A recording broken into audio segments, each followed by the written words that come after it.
The sun has grown so very, very old. How long cold, fading death? How long? Welcome to Night Vale.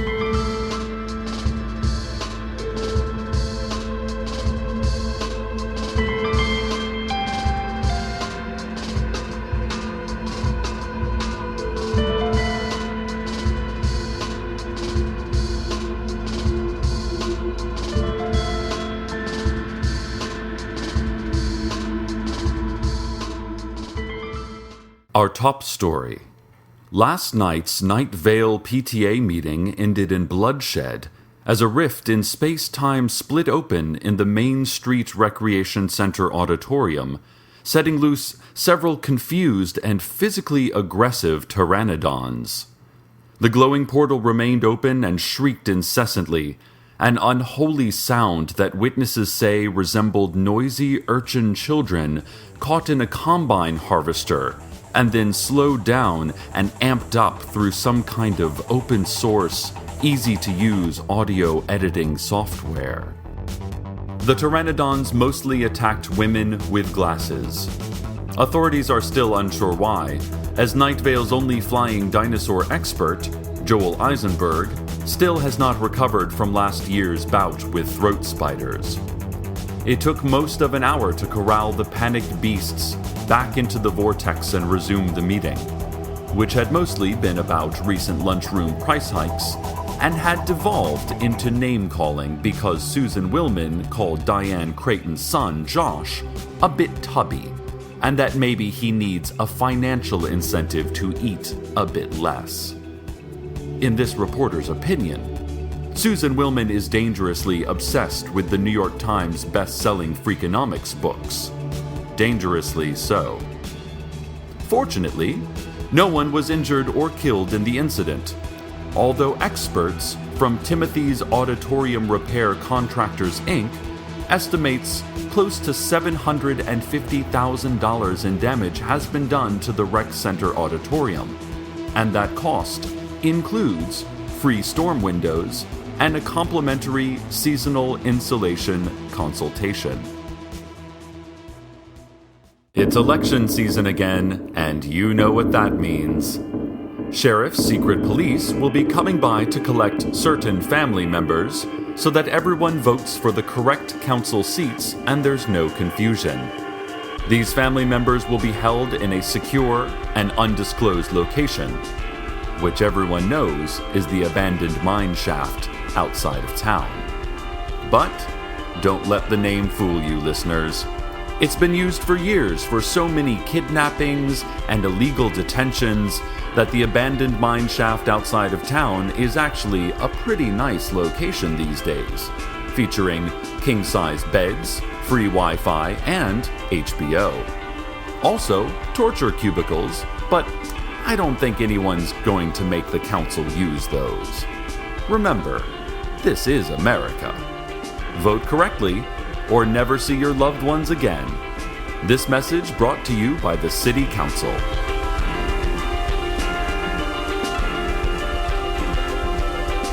The Night Vale Daily Journal today announced that due to the recent economic downturn, they will start running ads on the front page. Any business interested in running one of these Platinum Premium ads should contact editor Leanne Hart. Hart mentioned that they have also created a write-your-own news story program for interested citizens. Because every writer has been laid off, the Daily Journal now needs these community contributions to supply Night Vale with important news and features. The first Platinum Premium ad runs next Monday and features the terrified face of an infant primate with a superimposed spoon that has been stone-sharpened to a rough point, and the tagline, "Better use Tide." Hart also said that last year's explosion that decimated the Daily Journal's distribution plant is still totally an accident, and would like her insurance rep to call her back. Please, call her back.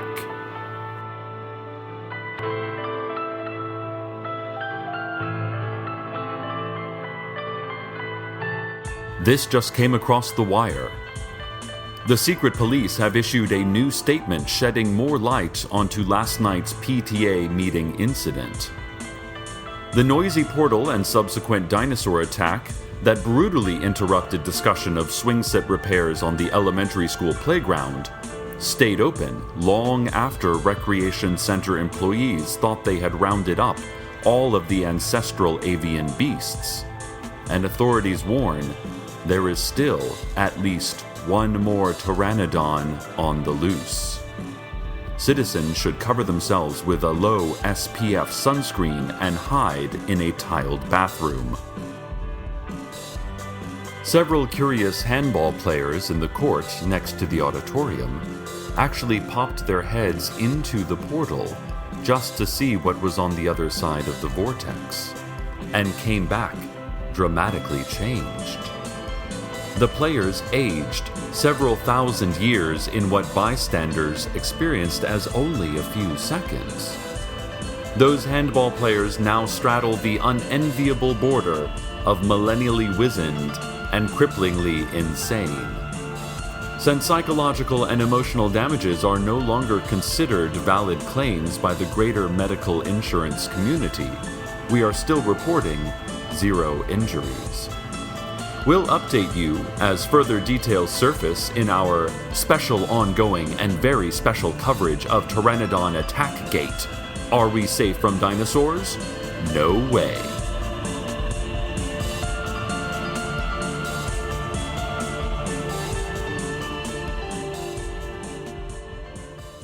City Council has asked me to read the following message.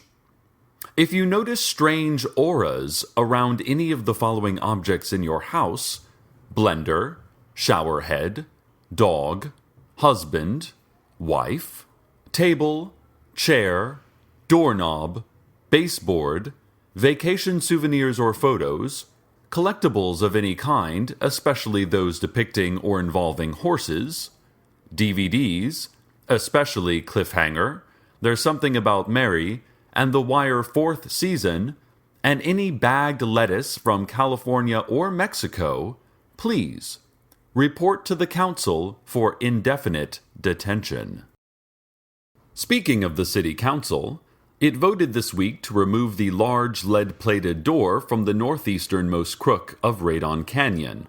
You know, the area pulsing with green light and sotto voce basso humming. Proponents of the measure called the large yellow emblem and red lettering that spelled out "Danger, Plutonium, Do Not Open Door, Risk of Death" were, at worst, an offensive eyesore and, at best, a hacky sci-fi cliché. Many Night Vale citizens attended the meeting, including, it was said, several angels. Although no angel is admitted to have been present for the city council meeting or any other event ever, for that matter. Old woman Josie agreed with the measure, adding that lead is a health hazard, and that the old door was nothing but a ticking time bomb. According to the meeting minutes, Josie said, "That old door.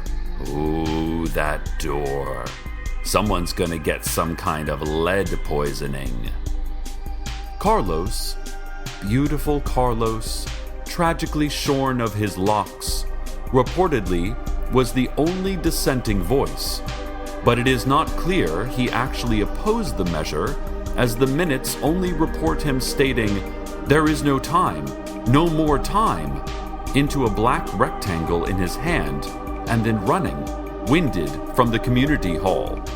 According to old woman Josie, he was still absolutely perfect and smelled of lavender chewing gum.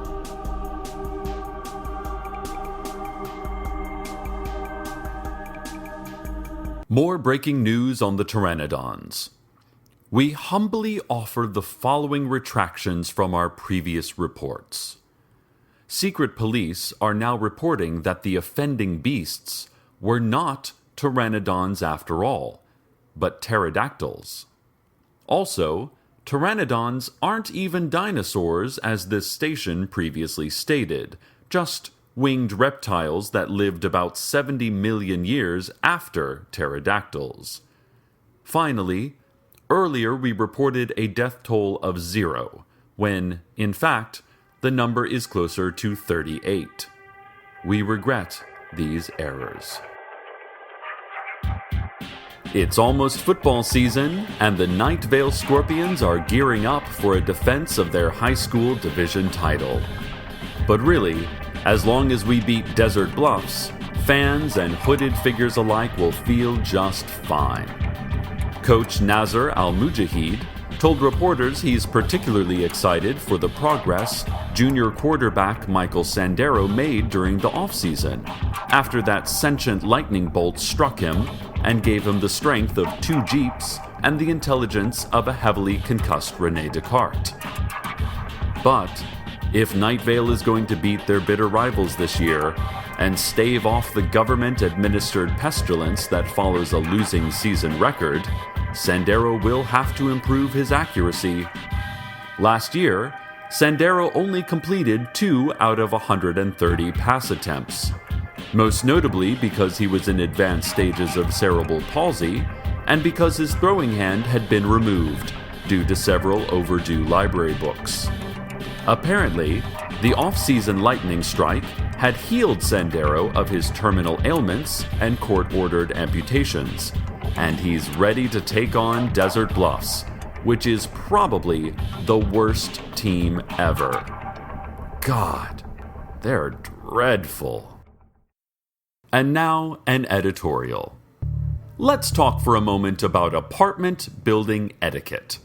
Now, I myself live in an apartment building, and there is a compassion and acceptance you have to have for a certain level of annoyance. It's people in close proximity to each other, and so there will be some things that you don't like and still have to let go. But other things are absolutely unacceptable.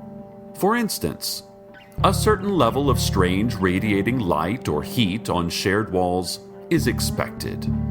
But any oozings or visible membranes are rude and thoughtless to all of your neighbors.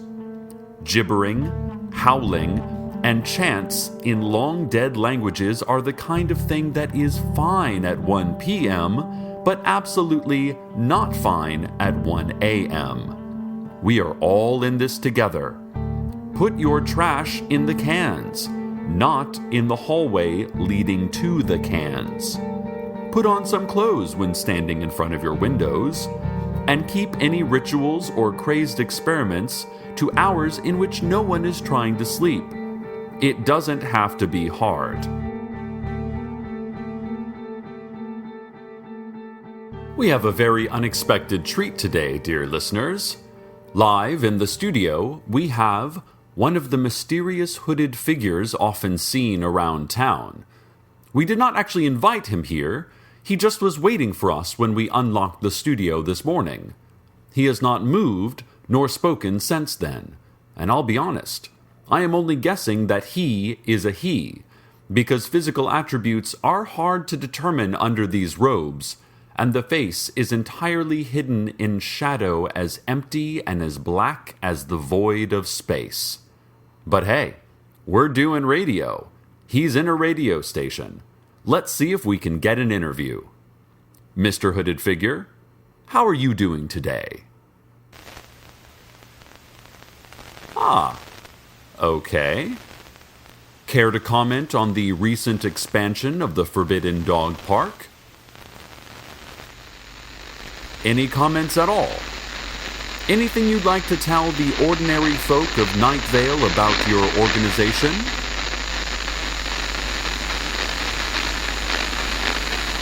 Listeners, I'm sure you can hear this. It's not a problem with your radio or our transmitters. The hooded figure is making those noises in our studio. It's pretty deafening, actually. All right, I don't think he's going to stop, and he's started to levitate. So, let's go to the weather. Now I'm thinking maybe I was stoned. I felt my feet lift off the ground, and my heart was screaming. bones, I need you closer. As he's in the middle of the street, then I pretend he's mine to keep. Cars are running fast on both sides of his head. His eyes they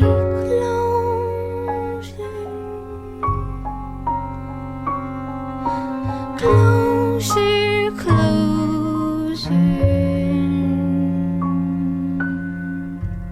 I met him when the sun was down, the bar was closed. We both have had no sleep. My face beneath the street lamp, it reveals what it is lonely people seek. Closer, closer.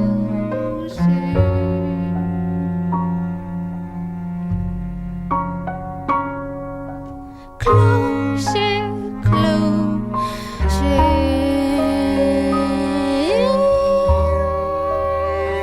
Then you're close enough to close to the point where you know that your mind, it cannot choose. Close enough to lose. Close enough to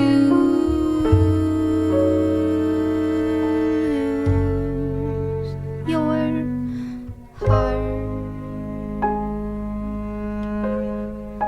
Now I'm thinking maybe I was stoned. I felt my feet lift off the ground, and my heart was screaming at my bones. I need you closer. Closer, closer.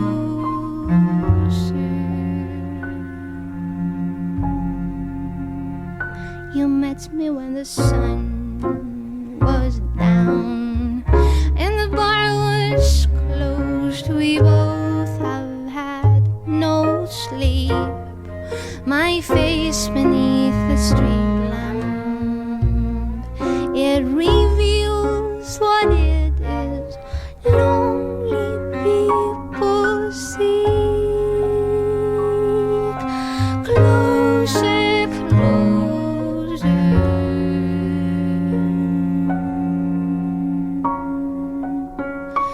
Closer, closer.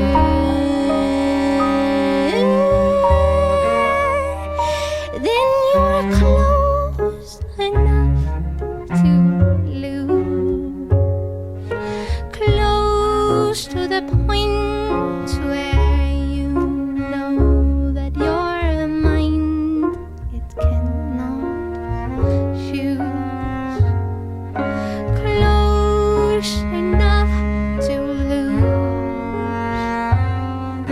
Close enough to lose your heart. Ladies and gentlemen, we have just received word from secret police that the rip in space-time that opened at last night's PTA meeting has been sealed at last. The final missing pterodactyl has been returned to its own timeline in either prehistoric or alternate universe Night Vale. The creature's lifeless body was found a dozen yards outside of the dog park entrance, stripped of all flesh, and with most of the organs inverted and strung around its exposed skull, like an old-fashioned soft meats crown, as worn by the 18th century religious leaders who settled our fair burg. The dinosaur's body was returned to the vortex, the gateway closed, and the PTA meeting rescheduled for next Tuesday at 6 p.m. That meeting will continue to address the important issue of backpacks and whether or not they are causing autism. There will also be a memorial service for the 38 parents and teachers who lost their lives in the attack, followed by a raffle. Remember, winners must be present at the time of the drawing to claim their prizes. City Council and Secret Police have issued a reminder that Night Vale citizens of all species and all geologic eras are not to enter, look at, or think too long about the dog park. This reminder, they say, is completely unrelated to anything that may or may not have happened today. Coming up next, stay tuned for our 1-hour special, Morse Code for Trumpet Quintets. And listeners, Night Vale is an ancient place, full of history and secrets, as we were reminded today. But it is also a place of the present moment, full of life and of us. If you can hear my voice speaking live, then you know we are not history yet. We are happening now. How miraculous is that? Good night, listeners. Good night. Welcome to Night Vale is a production of Night Vale Presents. It is written by Joseph Fink and Jeffrey Craner and produced by Joseph Fink. The voice of Night Vale is Cecil Baldwin. Original music by Disparition. All of it can be found at disparition.info or at disparition.bandcamp.com. This episode's weather was Closer by The Tiny. Find out more at thetiny.net. Comments, questions, email us at info@welcometonightvale.com or follow us on Twitter at Night Vale Radio. Check out welcometonightvale.com for more information on this show, as well as amazing and weird Night Vale stuff you can buy. And while you're there, consider clicking the donate link. It's what keeps this show running. Today's proverb: what has 4 legs in the morning, 2 legs at noon, and 3 legs in the evening? I don't know, but I trapped it in my bedroom. Send help.